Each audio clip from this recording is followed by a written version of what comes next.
പ്രാദേശിക S F നേതൃത്വം പറയുന്നത്. പക്ഷെ പോലീസ് പറയുന്നത് അത്തരത്തില് കൃത്യമായിട്ടുള്ള ഒരു ഇടപെടൽ തന്നെയാണ് പോലീസ് നടത്തിയത്. എന്താണ് എസ് എഫ് ഐയുടെ? എസ് എഫ് ഐയുമായി ബന്ധപ്പെട്ട് എസ് എഫ് ഐയുടെ യൂണിയന്റെ ഭാഗമായി ജനറൽ സെക്രട്ടറിയായി പ്രവർത്തിക്കുന്ന വിദ്യാർത്ഥിയുടെ റൂമിൽ നിന്നാണ് ഈ കഞ്ചാവ് 90 ഗ്രാംസ് ഞാൻ പിടിച്ചിട്ടുള്ളത്.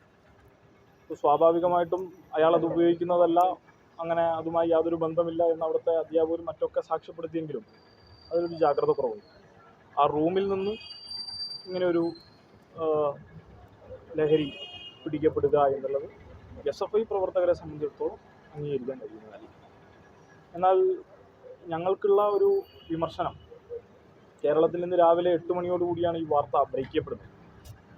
8 മണിക്ക് ആദ്യമായി എൻ്റെ അടുത്ത് നിന്ന് പ്രസ്താവന വാങ്ങിയിട്ടുള്ള മാധ്യമ പ്രവർത്തകർ, ഞാൻ അതുമായി ബന്ധപ്പെട്ട അഭിപ്രായം പറയുന്ന ഘട്ടത്തിൽ തന്നെ എസ് എഫ് ഐയുടെ പ്രവർത്തകനാണ് ഇദ്ദേഹം, എന്താണ് നിങ്ങളുടെ അഭിപ്രായം എന്ന് ചോദിച്ചത്. ഞാനപ്പോൾ തന്നെ പറഞ്ഞിട്ടുണ്ട്, ഏത് പ്രവർത്തകനാണെങ്കിലും ഒരു രാഷ്ട്രീയത്തിന് മേലങ്കി ചാർത്തി അവർക്കൊരു സംരക്ഷണം ഒരുക്കേണ്ട ഒരു സംവിധാനമല്ല ഇത്.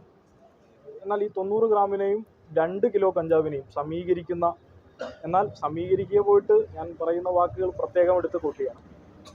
ഈ സമയം വരെയായി ഈ 2 കിലോ കഞ്ചാവുമായി ബന്ധപ്പെട്ട് ഇതിനെ തുലനം ചെയ്യാനാണ്, അല്ല എങ്കിൽ ഇതിൻ്റെ പൂർണ്ണമായും ഉത്തരവാദിത്വം എസ് എഫ് ഐ ആണ് എന്ന് വരുത്തി തീർക്കാനാണ് കേരളത്തിൽ പ്രത്യേകിച്ച് മാധ്യമങ്ങളും അതോടൊപ്പം തന്നെ പ്രതിപക്ഷ നേതാവും KPCC പ്രസിഡന്റും ശ്രദ്ധിച്ചിട്ടുള്ളത്. അതിന് ശ്രമിച്ചുകൊണ്ടേയിരിക്കുന്നത്. പ്രതിപക്ഷ നേതാവിൻ്റെ വാക്കുകൾ ഞാൻ ശ്രദ്ധിച്ചു. എല്ലാത്തിനും കാരണം എസ് എഫ് ഐ ആണ്. ഇപ്പോൾ മാധ്യമങ്ങൾ അങ്ങോട്ട് ചോദിച്ചു, KSU പ്രവർത്തകൻ്റെ കയ്യിൽ നിന്ന് പിടികൂടിയ 2 കിലോ, അതിനെക്കുറിച്ച് നിങ്ങൾ KSUക്കാരോട് ചോദിച്ചാൽ മതി. എല്ലാത്തിനും കാരണം എസ് എഫ് ഐ ആണ്. പക്ഷേ KSUക്കാരുമായി ബന്ധപ്പെട്ട എന്താ അഭിപ്രായം പറഞ്ഞാൽ അത് നിങ്ങൾ KSUക്കാരോട് ചോദിക്കണം. ഇതേ അഭിപ്രായമാണ് KSU സംസ്ഥാന പ്രസിഡന്റ് പറയുന്നത്. ആരുടെ കയ്യിലോ പിടിക്കട്ടെ, പിടിക്കപ്പെട്ടത് ആരുടെ കയ്യിൽ നിന്നല്ല, പിടിക്കപ്പെട്ടത് KSUവിൻ്റെ നേതാവായിട്ടുള്ള ആളുകളുടെ കയ്യിൽ നിന്ന് 2 കിലോ, എസ് എഫ് ഐയുടെ പ്രവർത്തകൻ ആയിട്ടുള്ള ആളുടെ റൂമിൽ നിന്ന് 90 ഗ്രാം. ഉത്തരവാദിത്വത്തോടു കൂടി നമ്മൾ ഇതിന് കാണണമല്ലോ.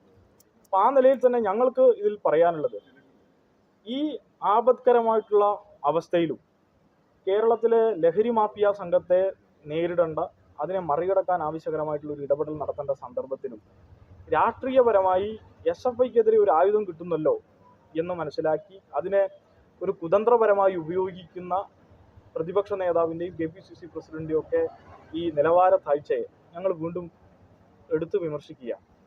ഞങ്ങൾക്കിതിൽ പറയാനുള്ളത് ഇത്ര മാത്രമേ ഉള്ളൂ. ഈ ലഹരി മാഫിയ സംഘങ്ങൾ കേരളത്തിൽ എവിടെ പ്രവർത്തിക്കുന്നുണ്ടെങ്കിലും അവർക്കെതിരെ ഏതറ്റം വരെയും പോകാൻ എസ് എഫ് ഐ തയ്യാറാണ്. എസ് എഫ് ഐയിൽപ്പെട്ട ഒരാൾക്ക് പോലും ഇതുമായി ബന്ധപ്പെട്ട് യാതൊരു വിധത്തിലുള്ള ബന്ധം ഉണ്ടാകാൻ പാടില്ല. അങ്ങനെയുള്ള ആളുകൾക്കുള്ള സംഘടനയല്ല എസ് എഫ് ഐ. ഞങ്ങൾ ധീരോത്തമായ നിലപാടിൽ സ്വീകരിക്കുകയാണ്. എസ് എഫ് ഐയുമായി ബന്ധപ്പെട്ട് ആ വിദ്യാർത്ഥി തന്നെ പറഞ്ഞു ഏത് വൈദ്യപരിശോധനയ്ക്കും തയ്യാറാണ്. അത് അദ്ദേഹം നിലപാട് പറഞ്ഞു. പക്ഷെ അതിൽ ഞങ്ങൾ കാണുന്നൊരു ജാഗ്രത കുറവുണ്ട്. ആ ജാഗ്രത കുറവെന്ന് പറയുന്നത് ആ റൂമിൽ നിന്നാണ് ഇത് പിടിച്ചത്, പോലീസ് ഉൾപ്പെടെ അത് സ്ഥിരീകരിച്ചു. അതുകൊണ്ട് തന്നെ അതിനെ ന്യായീകരിക്കുന്ന നിലയിലേക്കൊന്നും ഞങ്ങളത് കടക്കുന്നില്ല. പക്ഷേ അതിൽ വന്നിട്ടുള്ള ജാഗ്രത കുറവിനെ അതുപോലെ കാണുന്നു. അറിവുണ്ടെങ്കിലും ക്യാമ്പസിൽ ഇതുമായി ബന്ധപ്പെട്ട് എസ് എഫ് ഐ പ്രവർത്തകരുടെ അറിവിൽ ആരെങ്കിലും ഇത് ഉപയോഗിക്കുന്നുണ്ടെങ്കിൽ അവരെ നിയമത്തിന് മുന്നിൽ കൊണ്ടുവരണം. അവർ സ്വാഭാവികമായും ശിക്ഷിക്കപ്പെടണം. ഇതൊരു സമൂഹത്തെ, ഒരു സമൂഹ ഘടനയെ ആകെ ബാധിക്കുന്ന ഒരു വിഷയമാണ്. അതിനെ ആ നിലയിൽ തന്നെ അഡ്രസ് ചെയ്യണം എന്നുള്ളതാണ് എസ് എഫ് ഐ കാണുന്നത്. അത് തീർച്ചയായും അതിലേക്ക് ഞങ്ങൾ കടക്കും. അതിന് ആ നിലയിൽ തന്നെ കാണും. എന്താണ് അതിലൊരു ജാഗ്രത കുറവുണ്ടല്ലോ, ഇത് വന്നിട്ടുണ്ട്. അതിൽ പെടുത്തിയതാണെന്നുള്ളത് അദ്ദേഹത്തിൻ്റെ ഭാഗം നമ്മൾ കേൾക്കേണ്ടതുണ്ട്. ജനാധിപത്യ സമൂഹം എന്ന നിലയിൽ അദ്ദേഹം വിശദീകരിക്കേണ്ട കാര്യങ്ങൾ അദ്ദേഹം വിശദീകരിക്കും. അതിനെ തുടർന്നായിരിക്കും അതിൻ്റെ മറ്റ് കാര്യങ്ങളിലേക്ക് ഞങ്ങൾ കടക്കുക. അതിലൊന്നും വേറെ സംശയമില്ല. പക്ഷേ ഞങ്ങൾ ഇപ്പോഴും ആവർത്തിച്ച് പറയുന്നത്, നിങ്ങളോടുള്ള ഞങ്ങളുടെ വിമർശനം, രാവിലെ ഈ 90 ഗ്രാമിനെ ഉടനെ നിങ്ങൾക്ക് എസ് എഫ് ഐ പ്രവർത്തനവുമായി ബന്ധപ്പെട്ട് സമീകരിച്ച് എസ് എഫ് ഐ പ്രവർത്തകൻ അറസ്റ്റിലായി എന്ന് പറഞ്ഞപ്പോഴും 2 കിലോ കഞ്ചാവ് പിടിക്കപ്പെട്ട ആളുമായി ബന്ധപ്പെട്ട് യാതൊരുവിധ സ്ഥിതിയുമില്ല. എന്നാൽ അയാൾ പിന്നീട് മാധ്യമങ്ങളെ കാണുന്ന സ്ഥിതി ഉണ്ടായി. അയാൾ മാധ്യമങ്ങളെ കാണുന്നത് വളരെ വൈരുദ്ധ്യങ്ങൾ നിറഞ്ഞ വാക്കുകളോടെയായിരുന്നു.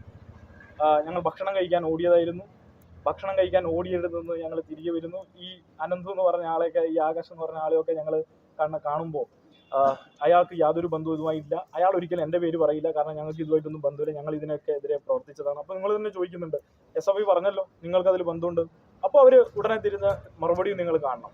എസ് എഫ് ഐക്കെതിരെ നിലപാട് പറയുകയല്ല ചെയ്തത്, എസ് എഫ് ഐ ആണ് ഇതിന് കാരണക്കാരെന്ന് പറയുകയല്ല ചെയ്തത്. എന്താ ചെയ്തത്?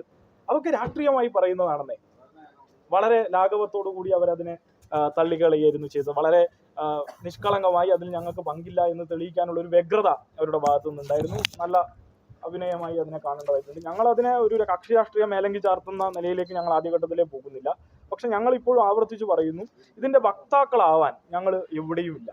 ആ ഒരു വക്താക്കളുടെ പരിവേഷം മാധ്യമങ്ങൾ ഒരു ഉത്തരവാദിത്തപ്പെട്ട വിദ്യാർത്ഥി സംഘടനയുടെ തലയിൽ വെച്ച് കെട്ടരുത് എന്നാണ് ഞങ്ങൾക്ക് ഇതുമായി ബന്ധപ്പെട്ട് സൂചിപ്പിക്കാനുള്ളത്. അതോടൊപ്പം ഈ കേരളത്തിലെ കോൺഗ്രസ് നേതാക്കന്മാർ കാണിക്കേണ്ട ഈ ഒരു പക്വത അതൊന്ന് ഉയർത്തി കാണിക്കാൻ അവർ തയ്യാറാവണം. വിദ്യാർത്ഥി സംഘടനയുമായി ബന്ധപ്പെട്ട് അവർക്ക് വിമർശനമുണ്ടെങ്കിൽ തുറന്ന വിമർശനമാകാം. പക്ഷെ അതൊരു ഏകപക്ഷീയ നിലപാട് എന്തൊക്കെ പറഞ്ഞാലും SFI ആണ് കാരണക്കാർ എന്ന് പറയുന്ന തരത്തിലേക്ക് കാര്യങ്ങൾ മാറുക. തിരിച്ചൊരു ചോദ്യത്തിന് പോലും ഒരിട എഴുതു കൊടുക്കുന്നില്ല, പ്രതിപക്ഷ നേതാവ് നൽകുന്നില്ല. അതൊക്കെ നിങ്ങൾ കേസുകാരോട് ചോദിക്കൂ. ആ നില അവസാനിപ്പിക്കണം. ഉത്തരം പറയാനുണ്ടെങ്കിൽ പറയണം. അലോഷ്യസ് സേവറിന് ഉൾപ്പെടെയുള്ള അലോഷ്യസ് സേവർ ഇപ്പോൾ ചില നേതാക്കന്മാർക്ക് അത് നടപടി എടുക്കാൻ പോകുന്നുണ്ടല്ലോ ഈ മാർച്ച് നടത്തുന്നതുമായി ബന്ധപ്പെട്ട്. ആ മാർച്ചിൽ പങ്കെടുക്കാത്ത ആളുകളുടെ പങ്ക് ഇതും അതോടൊപ്പം തന്നെ ഇടുക്കിയിലെ മുൻ ജില്ലാ പ്രസിഡന്റ്, ജില്ലാ ജനറൽ സെക്രട്ടറി ഒക്കെ കഞ്ചാവുമായി പിടിക്കപ്പെട്ടതൊക്കെ കൂട്ടി വായിക്കുന്ന നില ഉണ്ടാവണം. ആ കൂട്ടി വായിക്കുന്ന നിലയ്ക്ക് അപ്പുറത്തേക്ക് ഈ പിടിക്കപ്പെട്ട 2 കിലോ കഞ്ചാവ് എവിടെ വന്നു, ആർക്ക് കൊടുക്കാനാണ്, സമഗ്രമായ അന്വേഷണം നടക്കണം. ആ അന്വേഷണത്തിനൊടുവിൽ കൃത്യമായി ഈ കാര്യങ്ങൾ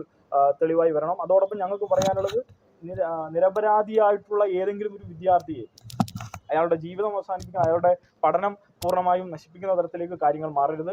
ആ തരത്തിലേക്ക് ആ വിദ്യാർത്ഥികൾ ഉൾപ്പെടുന്നില്ല. മാധ്യമങ്ങൾ കുറച്ചുകൂടി പക്വതയോടുകൂടി ഒരു വിദ്യാർത്ഥിയും ഒരു തലമുറയുടെയും കൂടി പ്രശ്നമാണെന്ന് കണ്ടുകൊണ്ട് ഈ കാര്യങ്ങളിൽ ഇടപെടണമെന്ന അഭ്യർത്ഥന കൂടി നിങ്ങളുടെ മുന്നിൽ വെക്കുകയാണ്.